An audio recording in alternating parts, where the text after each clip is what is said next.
Do you know the story of Grace Groner, the secretary who donated $7 million to charity when she passed away in 2010? She didn't get rich by luck or inheritance. She simply bought 3 shares of Abbott Laboratories for $180 in 1935 and held them for 75 years, reinvesting the dividends. The moral is that your behavior with money is oftentimes more important than how intelligent you are. Even if you don't have a degree from Yale or work in Silicon Valley, you can become rich by just behaving in a sound way. As Morgan Housel puts it, financial success is not a hard science. It's a soft skill, where how you behave is more important than what you know. Spend your next 10 minutes on this video, and you might excel on the soft skill of investing. This is a top 5 takeaways summary of The Psychology of Money by Morgan Housel. And this is the Wealthy Paths, bringing you the best tips and tools for reaching financial freedom through stock market investing. Takeaway number 1, pay the price. Imagine you've got this amazing idea for a new business, and you've got it all planned out. Your goal? Success and wealth. Now, you've got a choice to make. Do you put in your own money and time, or look for outside help? Most likely, you'd opt for the first choice, even if it means putting everything you've got on the line. You'd invest your savings, put your reputation at stake, and work day and night to turn that dream into reality. Thing is, starting a business always comes with a cost, just like investing does. That cost is what brings in those high returns in the stock market over time. If you can't stick to your plan when your investments take a nosedive, let's say during a global crisis like a pandemic, then aiming for those high returns might not be your best bet, because the bigger the returns, the higher the cost tends to be. Imagine if 10 years ago, you saw the potential of Amazon and bet big on their stock. You'd be sitting pretty wealthy today. But ask yourself, could you handle the ups and downs along the way? That's the price you pay for the journey. In 2014, it went through a rough patch with fierce competition, regulatory issues, and higher costs. The stock took a hit, dropping 30% from its peak.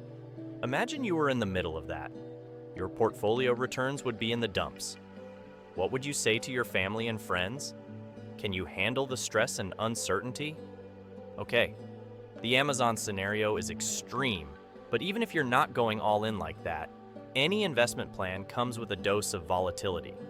Let's say you got a NASDAQ 100 index fund in 2010. You'd still have to deal with about 9 years where your investment dropped by 20% from its high and roughly 6 months at a 50% dip. That's no cakewalk. Volatility is part of the game, and you've got to see it as the cost for a potentially better financial future. Takeaway number 2, never enough. It's a very interesting phenomenon that you can give somebody an Oscar, and they're fine until they find out that the person next to them got 2 Oscars, and then they're miserable for the rest of their lives. Hollywood is great at doing 2 things, producing movies and generating envy. The urge to surpass your peers, rivals, and idols can help motivate your hard work and strive to really make it. And of course, being motivated into becoming more creative and doing meaningful work is a good thing, but social comparison can also cause us to feel like we're never enough. Let's look at some examples. To belong to the top 1% most successful actors in the world, you'd have to star in about 50 movies, with at least 1 Oscar nomination each. That's what a talented actress, let's call her Emma, has done, and by almost any standard, Emma would be considered a superstar. She can afford to live in a luxurious mansion, wear designer clothes, attend glamorous parties, and work with famous directors and co-stars. Emma has been feeling proud of herself and what she has achieved artistically in her life. Well, that was until she met Leo at a party and realized that he had twice as many movies and nominations as her. Leo belongs to the top 0.1% of the most successful actors in the world. He is a legend in the industry and has won several awards and honors for his brilliant performances. Now, you'd hope that at least Leo would be satisfied with his artistic achievements, but nope. This guy was a former co-star of Meryl, who is a living icon and one of the most influential actors of all time. Meryl belongs to the top 0.01% of the most successful actors in the world. She has made outstanding contributions to several genres of cinema and has inspired many aspiring actors and actresses. And well, compared to Meryl's reputation and impact, Leo's artistic record suddenly seems like nothing. Does it end here? Well, no, it doesn't. Because Meryl occasionally attends charity events where a man named Tom shows up.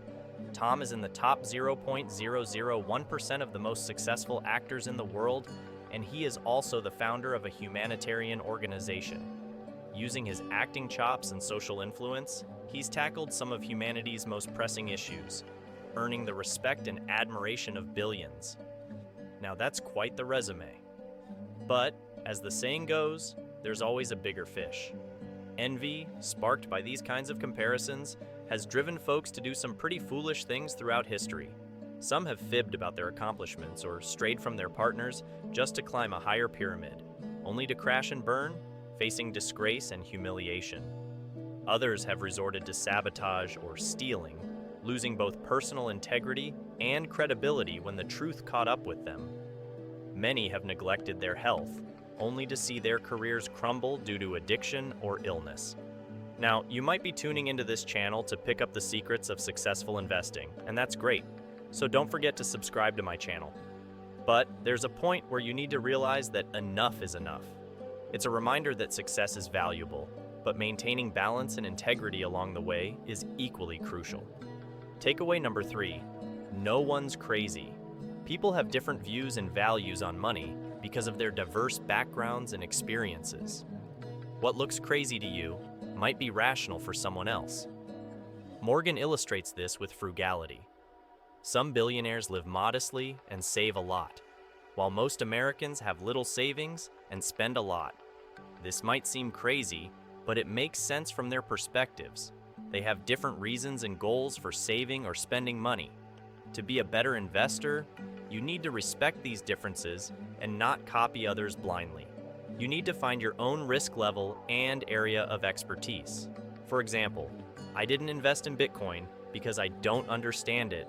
It's not my game. By knowing your own perspective and accepting others, you can make better decisions and find your own path. Takeaway number 4, the seduction of pessimism. As an investor interested in finance, one takeaway from The Psychology of Money by Morgan Housel is the seduction of pessimism. Housel argues that pessimism can be seductive because it feels like being realistic and prepared for the worst-case scenario.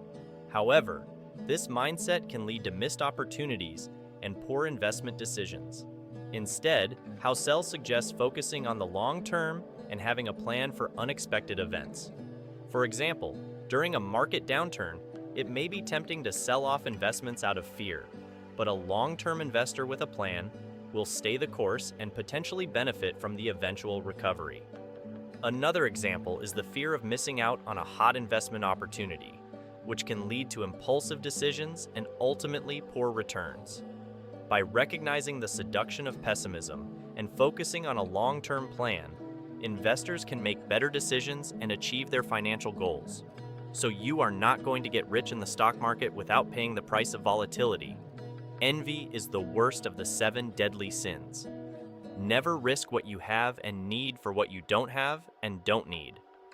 Different perspectives cause different courses of actions to be reasonable or rational. Instead of trying to foresee disasters, prepare yourself mentally and financially so that you can survive them.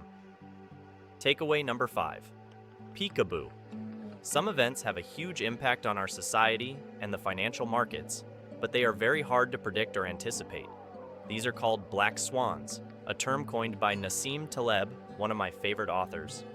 Think about the dot-com bubble in 2000.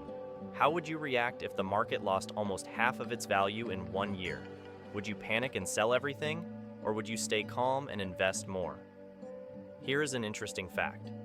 If you invested in the NASDAQ index 20 years ago, but you missed the 4 best days of the market, your return would be 308% instead of 611%. That is a big difference. The lesson of this takeaway is that it is better to prepare yourself for a disaster that you cannot see coming than to hope that you can act faster than everyone else. Stop listening to forecasts. The things that will cause major shocks in the future are the things that we cannot see coming anyway. That was it for today. But that was not all from Morgan Housel. Check out the book. It's a real gem. To discover more financial insights, especially from other financial experts like Warren Buffett, check out the video on your screen. Keep learning with us. Thank you for joining us.